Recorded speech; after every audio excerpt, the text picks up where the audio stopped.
जैसे सेल्समैन की भाषा होती है ना, मेगा बम्पर ऑफर चल रहा है, आपको 20 लाख रुपया भी मिल जाएगा, 4 साल में आप रिटायर भी हो जाएंगे, फिर आपको रिजर्वेशन भी मिल जाएगा।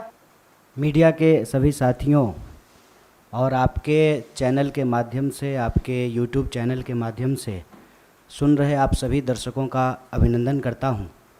और हमारे 2 वरिष्ठ साथियों ने न सिर्फ आज बल्कि लगातार जब से ये योजना घोषित की गई है, भारतीय राष्ट्रीय कांग्रेस का पक्ष रख रहे हैं। मैं भारतीय राष्ट्रीय कांग्रेस का एक साधारण कार्यकर्ता हूँ, उसके साथ साथ मैं बिहार का रहने वाला हूँ। शायद ये पहला मौका है कि मैं आप तमाम लोगों के सामने स्पष्ट तरीके से यह बात रखना चाहता हूँ कि मैं ऐसे परिवार से आता हूँ, हमारे परिवार में रिश्तेदारी में 16 लोग आर्म फोर्सेस की नौकरी करते हैं। मैं ऐसे परिवार से आता हूँ जिसको शहीद का परिवार कहा जाता है। इंसर्जेंसी में हमारे एक भाई की शहादत हुई है, उन्होंने अपना सर्वोच्च बलिदान दिया है। और आप सबके चैनल पे भी मैं यही देख रहा हूँ कि सब लोग यही कह रहे हैं कि सबसे ज़्यादा हिंसा बिहार में भड़क रही है। मैं इस बिंदु पे आपसे कुछ बात करना चाहता हूँ। पहली बात तो ये कि हम लोग मार्केटिंग नहीं करना जानते हैं। हमको लगता है कि सेना का, देश के सर्वोच्च सम्मान का, ये मार्केटिंग करने का चीज़ नहीं है। लेकिन आप एक एक मंत्रियों का बयान सुन करके देख लीजिए। जो लोग अग्निपथ योजना का फ़ायदा गिना रहे हैं, ऐसा लग रहा है कि कोई चीज़ वो बेचने की कोशिश कर रहे हैं। जैसे सेल्समैन की भाषा होती है ना, वाह मेगा बम्पर ऑफर चल रहा है, आपको 20 लाख रुपया भी मिल जाएगा, 4 साल में आप रिटायर भी हो जाएंगे, फिर आपको रिजर्वेशन भी मिल जाएगा। इस भाषा की मानसिकता को समझने का प्रयास कीजिए। ऐसा लगता है कि रेलवे स्टेशन के बाहर कोई चूहा मारने की दवा बेच रहा हो। साहब, आप मंत्री हैं, आप सबसे पहले देश की जनता को ये बताइए कि इस योजना की ज़रूरत क्या है। हर साल जब 50,000 से ज़्यादा भर्तियां और नियमित भर्तियां, जिसमें टीए भी है, डीए भी है, पेंशन भी है, सेंट्रल स्कूल में एडमिशन का भी प्रावधान है, रेलवे का भी टिकट मिलेगा, हवाई जहाज का भी टिकट मिलेगा, और अगर सर्वोच्च बलिदान आप देते हैं, आपको शहादत होती है, तो आपके परिवार का भी ख्याल रखा जाएगा। इन तमाम बातों को छोड़ करके मंत्री कह रहे हैं कि आपको 20 लाख रुपया मिल जाएगा इस उम्र में। ये वही भाषा नहीं है कि प्रधानमंत्री जी बोले थे कि काला धन वापस आ जाएगा तो आपके खाते में 15 लाख रुपया मिल जाएगा। मिल गया क्या 15 लाख रुपया? जिस खाते में 15 लाख रुपया मिलने वाला था ना, उसी खाते में 20 लाख रुपया भी मिलेगा। इस मानसिकता को समझने की ज़रूरत है, और इसीलिए हम लोग इस योजना की ज़रूरत पे सवाल उठा रहे हैं। जब देश में एक नियमित भर्ती प्रक्रिया है, 2014 में देश बना है, उससे पहले क्या आर्मी में लोग बहाल नहीं होते थे? क्या हमारे पास जो एक प्रक्रिया नहीं थी, उस प्रक्रिया को ख़त्म करने का कारण क्या है? तब सरकार के कुछ दावे बताए जा रहे हैं। दावा क्या है? दावा ये है कि हम चाहते हैं कि हमारे देश के नौजवानों को रोजगार मिले।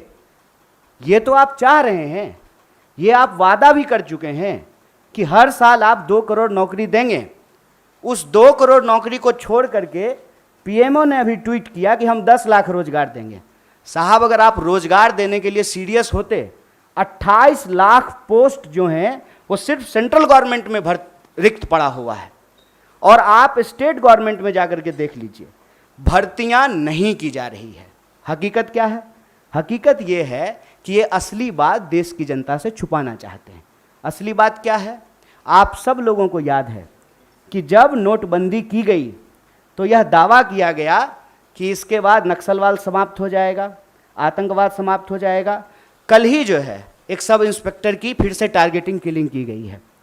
नक्सलवाद की घटनाएं हो रही हैं, आतंकवादी घटनाएं लगातार हो रही हैं। अगर नोटबंदी करने के बाद आतंकवाद समाप्त हो जाता तो पुलवामा की घटना कौन करके गया है? कैसे पुलवामा की घटना हुई है? तो ये दावा करते हैं। जब उस दावे का आप पड़ताल करेंगे तो आपके ऊपर ही आरोप लगाना शुरू कर देंगे।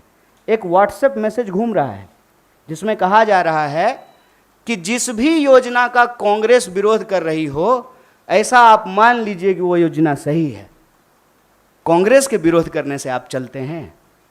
आप सत्ता में बैठे हुए मोदी जी, आपके ऊपर देश की जनता ने भरोसा किया है।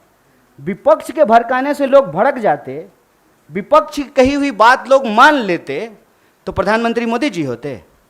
इस देश के लोगों ने मोदी जी के ऊपर भरोसा किया। और मैं याद दिलाना चाहता हूं कि ये वही नौजवान हैं, ये उस वक्त हिंसा नहीं किए जब इनके माँ बाप हजारों किलोमीटर पैदल चल करके अपने घर गए। ये वही नौजवान हैं, ये तब भी हिंसा नहीं किए जब उनके परिवार को ऑक्सीजन नहीं मिल रहा था और वो तरप तरप करके जान दे रहे थे। ये तब भी हिंसा नहीं किए जब आपने हर साल 2 करोड़ नौकरी नहीं दी। मैं देश की सरकार से, भारतीय राष्ट्रीय कांग्रेस की तरफ से यह अपील करना चाहता हूं कि ये कोना कोना कौन कोना सोतली पुतो कोना खेलना बंद कीजिए। आप हकीकत में बताइए कि रियलिटी क्या है। क्या आपने विपक्ष को पूछा? आपने विपक्ष को पूछा कि हम कोई योजना ला रहे हैं? आपने कोई पार्लियामेंट्री कमेटी की मीटिंग की? या आपने नौजवानों को पूछा कि हम आपका भलाई करना चाहते हैं किसानों की तरह, और नौजवान कहते हैं कि हमको ये भलाई नहीं चाहिए? इस मनोदशा को समझिए साहब।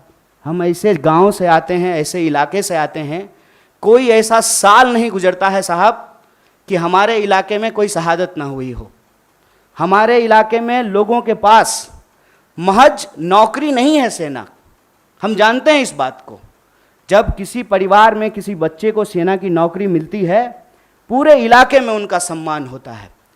और दुख के साथ साथ जब एक पार्थिव शरीर गांव आता है, आंखों में आंसू होने के बावजूद उस इलाके का सीना गर्व से चौड़ा हो जाता है कि हमारे बच्चे ने जो है देश के लिए सर्वोच्च सम्मान दिया है। सेना का सवाल देश की सुरक्षा का सवाल है, आप इसको मजाक मत बनाइए।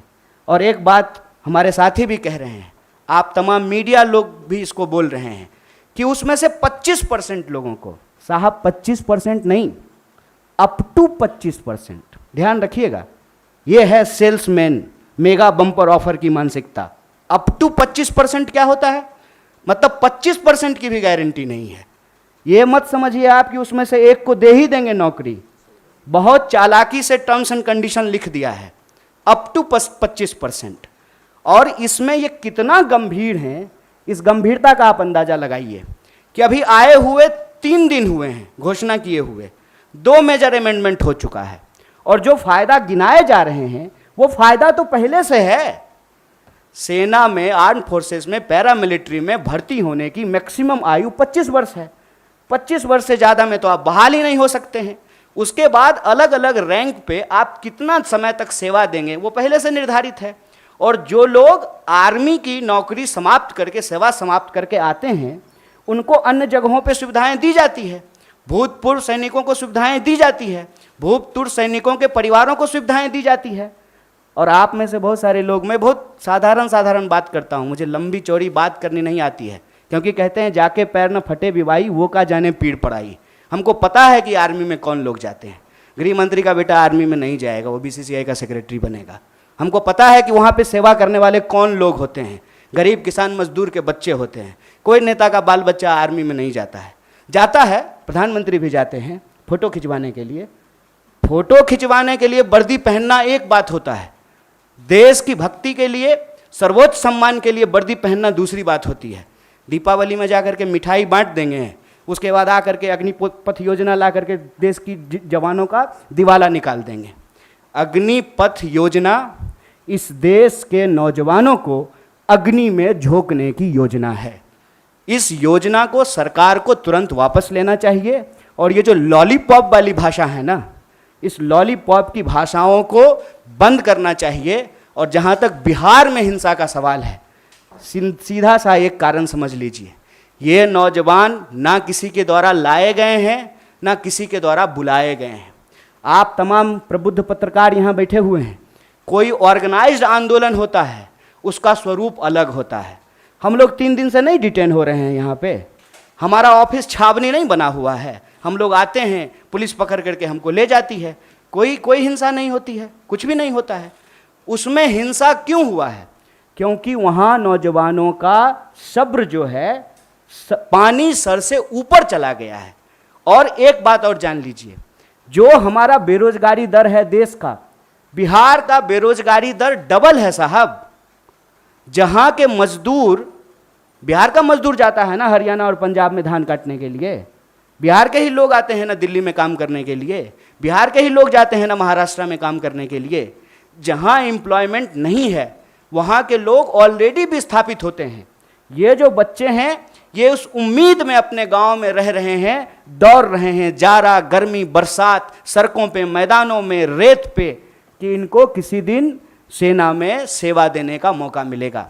ये मौका इनसे जब छीना जा रहा है तो इनका सब्र टूट गया है।